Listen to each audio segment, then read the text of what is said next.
ಓಂ ಶ್ರೀ ಗುರುಭ್ಯೋ ನಮಃ. ಫ್ರೆಂಡ್ಸ್, ಎಲ್ಲರಿಗೂ ನಮಸ್ಕಾರ. ಪ್ರೀತಿಯ ತುಲಾರಾಶಿಯವರೇ, ತುಲಾರಾಶಿಯ ಮೂಲ ತತ್ವ ಮತ್ತು ವ್ಯಕ್ತಿತ್ವ. ತುಲಾರಾಶಿಯು ರಾಶಿ ಚಕ್ರದ 7ನೇ ರಾಶಿಯಾಗಿದ್ದು, ಇದು ವಾಯು ತತ್ವ, ಏರ್ ಎಲಿಮೆಂಟ್ ಮತ್ತು ಚರರಾಶಿ. ಇದರ ಅಧಿಪತಿ ಸುಖ ಮತ್ತು ಸೌಂದರ್ಯದ ಕಾರಕನಾದ ಶುಕ್ರ. ಇವರ ಸಂಕೇತ ತಕ್ಕಡಿ, ಸಮತೋಲನ ಮತ್ತು ನ್ಯಾಯ. ತಕ್ಕಡಿಯಂತೆ ಇವರು ಜೀವನದ ಪ್ರತಿಯೊಂದು ಹಂತದಲ್ಲೂ ಸಮತೋಲನವನ್ನು ಬಯಸ್ತಾರೆ. ಅನ್ಯಾಯ ಕಂಡ್ರೆ ಇವರು ಸುಮ್ಮನೆ ಇರೋದಿಲ್ಲ. ಎಲ್ಲರನ್ನೂ ಸಮಾನವಾಗಿ ಕಾಣುವ ಮತ್ತು ಶಾಂತಿಯನ್ನು ಬಯಸುವ ಗುಣ ಇವರದು. ಆಕರ್ಷಕ ವ್ಯಕ್ತಿತ್ವ. ಶುಕ್ರನ ಪ್ರಭಾವ ಇರೋದ್ರಿಂದ ಇವರು ನೋಡೋದಕ್ಕೆ ಆಕರ್ಷಕರಾಗಿರ್ತಾರೆ ಮತ್ತು ಉತ್ತಮ ಅಭಿರುಚಿ ಹೊಂದಿರ್ತಾರೆ. ಇವರ ಮಾತುಗಾರಿಕೆ ಮತ್ತು ಸಭ್ಯ ನಡವಳಿಕೆ ಎಂಥವರನ್ನು ಕೂಡ ಮರಳು ಮಾಡುತ್ತೆ. ನಿರ್ಧಾರ ತೆಗೆದುಕೊಳ್ಳಲು ವಿಳಂಬ. ಪ್ರತಿಯೊಂದು ವಿಷಯದ ಸಾಧಕ ಬಾಧಕಗಳನ್ನು ಅತಿಯಾಗಿ ಯೋಚಿಸೋದ್ರಿಂದ ಇವರು ಒಂದು ನಿರ್ಧಾರಕ್ಕೆ ಬರೋದಕ್ಕೆ ತುಂಬ ಸಮಯ ತೆಗೆದುಕೊಳ್ತಾರೆ. ಇನ್ನು ವೃತ್ತಿ ಜೀವನ ಮತ್ತು ಆರ್ಥಿಕ ಸ್ಥಿತಿ, ಕೆರಿಯರ್ ಆ್ಯಂಡ್ ಫೈನಾನ್ಸ್. ಬುದ್ಧಿವಂತಿಕೆ ಮತ್ತು ಸೌಂದರ್ಯದ ಸಮ್ಮಿಲನ ಇರುವ ಈ ರಾಶಿಯವರು ವೃತ್ತಿಯಲ್ಲಿ ಉತ್ತಮ ಹೆಸರು ಮಾಡ್ತಾರೆ. ವೃತ್ತಿ ಆಯ್ಕೆ ಹೇಳೋದಾದರೆ ನ್ಯಾಯಾಂಗ, ಲಾ, ಫ್ಯಾಷನ್ ಡಿಸೈನಿಂಗ್, ವಾಸ್ತುಶಿಲ್ಪ, ಸಾರ್ವಜನಿಕ ಸಂಪರ್ಕ, ಲಲಿತ ಕಲೆಗಳು ಮತ್ತು ವ್ಯಾಪಾರದಲ್ಲಿ ಇವರು ಹೆಚ್ಚು ಯಶಸ್ಸನ್ನು ಕಾಣ್ತಾರೆ. ಇವರು ಉತ್ತಮ ಮಧ್ಯಸ್ಥಿಕರಾಗಿ, ಮೀಡಿಯೇಟರ್ಸ್ ಆಗಿ ಗುರುತಿಸಿಕೊಳ್ತಾರೆ. ಇವರ ಆರ್ಥಿಕತೆ, ಫೈನಾನ್ಸ್. ಇವರಿಗೆ ಐಷಾರಾಮಿ ಜೀವನದ ಮೇಲೆ ವಿಪರೀತ ವ್ಯಾಮೋಹ ಇರುತ್ತೆ. ಚಂದದ ಬಟ್ಟೆ, ಸುಗಂಧ ದ್ರವ್ಯ ಮತ್ತು ಅಲಂಕಾರಿಕ ವಸ್ತುಗಳಿಗಾಗಿ ಹಣವನ್ನು ಧಾರೆ ರೀತಿ ಏರಿತಾರೆ. ಆದರೂ ಕೂಡ ಹಣವನ್ನು ಹೇಗೆ ಸಂಪಾದಿಸಬೇಕು ಎಂಬ ಜಾಣ್ಮೆ ಕೂಡ ಇವರಿಗೆ ಚೆನ್ನಾಗಿದೆ ಅಲ್ವಾ. ಇನ್ನು ಇವರಿಗಿರೋ ಸವಾಲೇನು? ಎಲ್ಲರಿಗೂ ಒಳ್ಳೆಯದಾಗಬೇಕು, ಒಳ್ಳೆಯವನಾಗಿರಬೇಕು ಅಂತ ಹೋಗಿ ಕೆಲವೊಮ್ಮೆ ಕೆಲಸದಲ್ಲಿ ದೃಢ ನಿರ್ಧಾರ ತೆಗೆದುಕೊಳ್ಳೋದಕ್ಕೆ ವಿಫಲರಾಗ್ತಾರೆ. ಇನ್ನು ಮೂರನೇದಾಗಿ ಪ್ರೇಮ ಮತ್ತು ಸಾಮಾಜಿಕ ಜೀವನ, ರಿಲೇಶನ್ಶಿಪ್. ತುಲಾರಾಶಿಯವರು ಸಂಬಂಧಗಳಿಗಾಗಿ ಹುಟ್ಟಿದವರು ಎನ್ನಬಹುದು. ಇವರಿಗೆ ಒಂಟಿತನ ಅಂದರೆ ಭಯ. ಸಂಗಾತಿಯಾಗಿ ಇವರು ಅತ್ಯಂತ ರೊಮ್ಯಾಂಟಿಕ್ ವ್ಯಕ್ತಿಗಳಾಗಿರ್ತಾರೆ. ಸಂಗಾತಿಯ ಅಗತ್ಯಗಳನ್ನು ಅರಿತು ಅವರ ಖುಷಿಗಾಗಿ ಶ್ರಮಿಸ್ತಾರೆ. ಮನೆಯಲ್ಲಿ ಶಾಂತಿಯುತ ವಾತಾವರಣ ಇರಬೇಕು ಅಂತ ಬಯಸ್ತಾರೆ.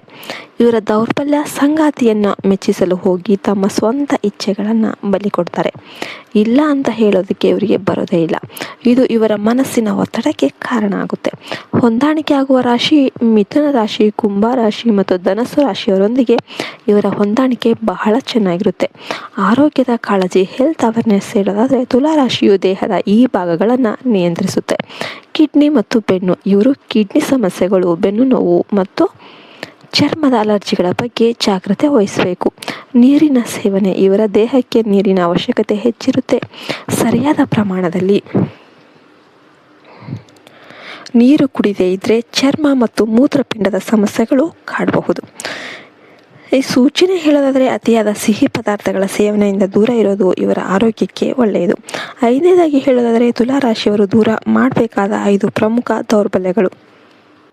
ನಿರ್ಧಾರ ರಹಿತತೆ.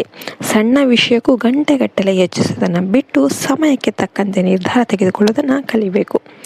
ಎಲ್ಲರನ್ನ ಮೆಚ್ಚಿಸುವ ಗುಣ. ಜಗತ್ತಲ್ಲಿ ಎಲ್ಲರನ್ನೂ ಸದಾ ಖುಷಿಯಾಗಿಡೋದಕ್ಕೆ ಸಾಧ್ಯ ಇಲ್ಲ ಎಂಬ ಸತ್ಯವನ್ನು ಅರಿಯಬೇಕು. ನಿಮ್ಮ ಸ್ವಂತ ಆಸೆಗಳಿಗೂ ಕೂಡ ಬೆಲೆ ಕೊಡಿ. ಸೋಮಾರಿತನ. ಮಾನಸಿಕವಾಗಿ ತುಂಬ ಕೆಲಸ ಮಾಡುವ ಇವರು ದೈಹಿಕವಾಗಿ ಕೆಲವೊಮ್ಮೆ ತುಂಬ ಸೋಮಾರಿಗಳಾಗಿ ಬಿಡ್ತಾರೆ. ಇವರ ಮುಖಸ್ತುತಿ, ಬೇರೆಯವರ ಹೊಗಳಿಕೆಗೆ ಬೇಗನೆ ಮಾರು ಹೋಗಬೇಡಿ. ಇದು ಮೋಸಕ್ಕೆ ದಾರಿ ಮಾಡಿಕೊಡಬಹುದು.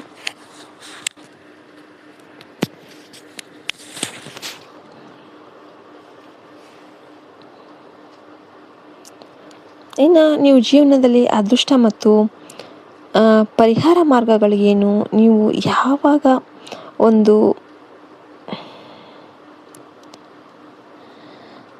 ಯಾವ ದೇವರನ್ನು ಪೂಜಿದರೆ ನಿಮಗೆ ಸದಾ ಸುಖ ಮತ್ತು ಸಮೃದ್ಧಿ ಕಾಣಬಹುದು?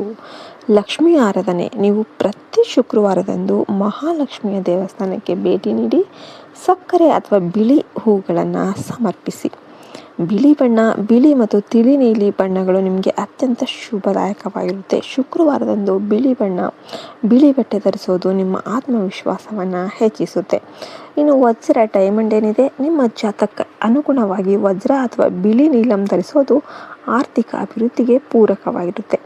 ಇನ್ನು ಹೆಣ್ಮಕ್ಳಿಗೆ ಗೌರವ ನೀಡೋದು ಮತ್ತು ಅವರಿಗೆ ಅವಶ್ಯಕ ವಸ್ತುಗಳನ್ನು ದಾನ ಮಾಡೋದು ನಿಮ್ಮ ಅದೃಷ್ಟವನ್ನು ವೃದ್ಧಿಸುತ್ತೆ. ಪ್ರತಿದಿನ ಓಂ ಶುಂ ಶುಕ್ರಾಯ ನಮಃ ಈ ಮಂತ್ರವನ್ನು 108 ಬಾರಿ ಜಪಿಸಿ. ಕೊನೆಯ ಮಾತು ಹೇಳೋದಾದರೆ, ತುಲಾರಾಶಿಯವರು ಪ್ರಪಂಚದ ಅಂದವನ್ನು ಹೆಚ್ಚಿಸುವವರು. ನಿಮ್ಮ ನಿರ್ಧಾರದಲ್ಲಿ ದೃಢತೆ ತಂದುಕೊಂಡ್ರೆ ನಿಮ್ಮ ಜೀವನವು ತಕ್ಕಡಿಯಂತೆ ಸಮತೋಲನದಿಂದ ಮತ್ತು ಸುಂದರವಾಗಿರುತ್ತೆ. ನಿಮ್ಮ ಶತ್ರುಗಳು ಎಲ್ಲೆಂದರಲ್ಲೇ ಬಿದ್ದು ಹೋಗ್ತಾರೆ. ನಿಮಗೆಲ್ಲರಿಗೂ ಕೂಡ ಈ ವಿಡಿಯೋ ಇಷ್ಟ ಆಯಿತು ಅಂತ ನಾನು ಭಾವಿಸ್ತೇನೆ. ಇಷ್ಟ ಆಯಿತು ಅಂದರೆ ಒಂದು ಲೈಕ್ ಮಾಡಿ ಮತ್ತು ನಿಮ್ಮ ಜನ್ಮ ನಕ್ಷತ್ರ ಯಾವುದು ಅಂತ ಕಮೆಂಟ್ ಮಾಡಿ. ಜೈ ಹಿಂದ್, ಜೈ ಭಾರತ್ ಮಾತೆ, ಹರಿ ಓಂ ತತ್ಸತ್, ಸರ್ವೇ ಜನ ಸುಖಿನೋ ಭವಂತು.